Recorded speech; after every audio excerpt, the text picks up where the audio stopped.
Hello and welcome, this is Aiden from Real Estate Career HQ. If you're thinking to become a real estate appraiser in Alabama, then you'll need to pass the Real Estate Appraiser exam.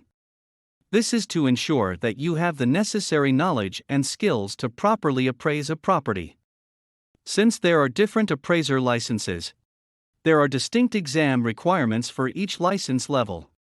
To help you get a better understanding of the exam, here are some sample questions we found in the Alabama Candidate Handbook. During the research of a subject property, an appraiser learns the occupants, which are the parents, have been granted a life estate by their children. What interest do the children hold in the property? A. Remainderman. B. Life tenant. C. Trustee. D. Trustor. The correct answer is A. Remainderman. The remainderman is the person who inherits property after the termination of a life estate. For trust accounts, the remainderman receives the remaining principal after the estate has been distributed. A remainder interest is a future interest a person has in an asset. A remainderman can exercise their right to use and hold property in a trust, but first, the trust must be dissolved. The life tenant can sell inherited property with the remainderman's consent. The subject property is a 10,000 square feet office building encumbered by a full-service lease with a contract base rent of $1.25 per square feet monthly. Stabilized vacancy and credit loss allowance for similar properties within the market area is 7% of PGI. The operating expense ratio for similar properties is 30% of EGI, plus reserves for replacement of 15 cents per square feet. Based on these facts, what is the projected net operating income? A. $97,650. B. $93,000. C. $96,150. D. $94,500. The correct answer is C. $96,150. The assignment is a warehouse located in an industrial park. The client requires the cost approach be completed. There are no vacant land comparables in the market area. There are 3 sales of commercial buildings in the industrial park with similar lots that the appraiser has researched extensively. The appraiser found the following information.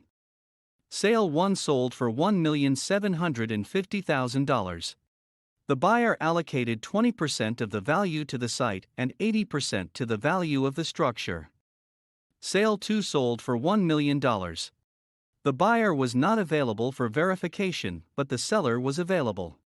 The seller had just built the structure after holding the lot for 10 years as an investment property.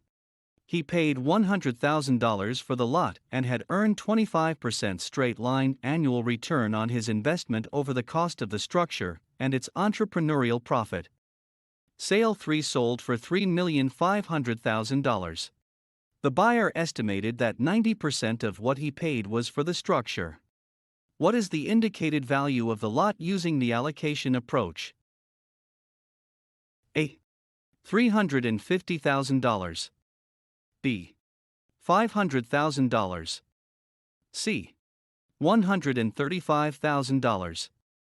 D. $125,000. The correct answer is A. $350,000. The allocation method of appraising land is a technique of appraising land in which the appraiser collects information about the site values of comparable sales and establishes a ratio between the site value and the total value. The ratio is then applied to the subject property. The allocation method land appraisal assumes that similar houses in similar locations have a similar land to value ratios. The procedure is: locate a comparable neighborhood with house sales and vacant lot sales. Determine the ratio of the land value to the total property value. Apply the ratio to the subject property to determine the land value of the subject. The allocation method should only be used when there are insufficient comparable sales to estimate the site value by the sales comparison approach to value. Allocation is usually more reliable when the improvements are relatively new. As the improvements age, the land-to-property ratio increases. Remodeled older improvements may distort ratios when compared to non-remodeled older properties. A homeowner purchased 2 adjacent lots in a tract subdivision 20 years ago and built a single-unit residence entirely on one lot, utilizing the second lot as a side yard. The homeowner has decided to build a smaller home on the vacant side lot and retain the existing home as a rental. What term applies to the second yard? A. Surplus land. B. Vacant site. C. Excess land. D. Underutilized site. The correct answer is C. Excess land. Excess land may be sold off separately from the rest of the property, so in effect, the subject property becomes 2 subject properties. Excess land may have a different highest and best use than the rest of the site. The excess land should be described in the description section, and it must be addressed in the highest and best use analysis. Further, excess land will have to be treated separately in the valuation process. An entirely different set of comparable data may be required.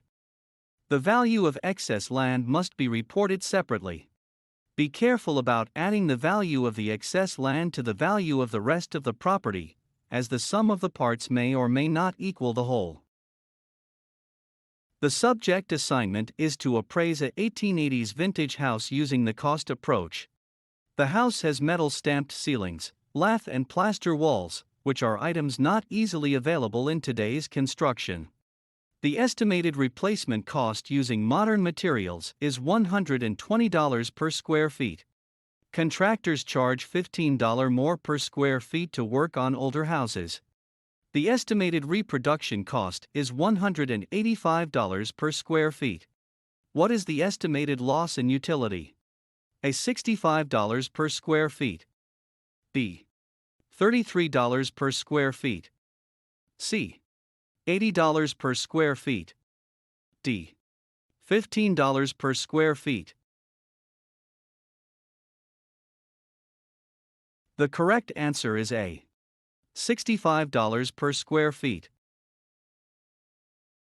While working on an appraisal of a residential property in a new home subdivision, the appraiser finds that the builders have a total of 100 home sites currently offered for sale.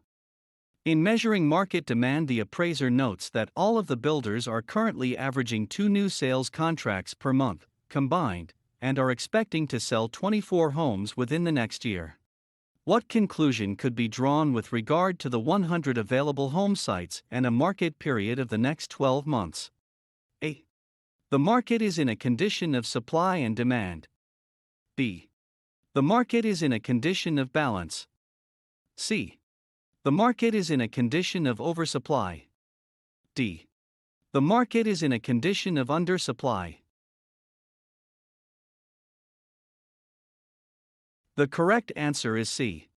The market is in a condition of oversupply. The law of supply and demand dictates the equilibrium price of a property. A low supply or housing inventory may drive prices up, which is what tends to result in bidding wars.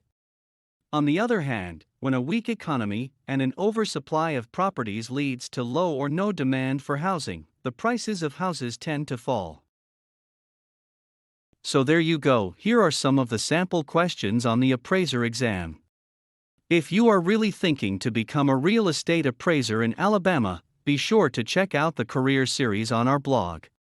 In there, we cover the steps to obtain the appraiser license, strategies to prepare for the exam, and the updated income figures. Once again, this is Aiden from Real Estate Career HQ. I hope you find this video helpful.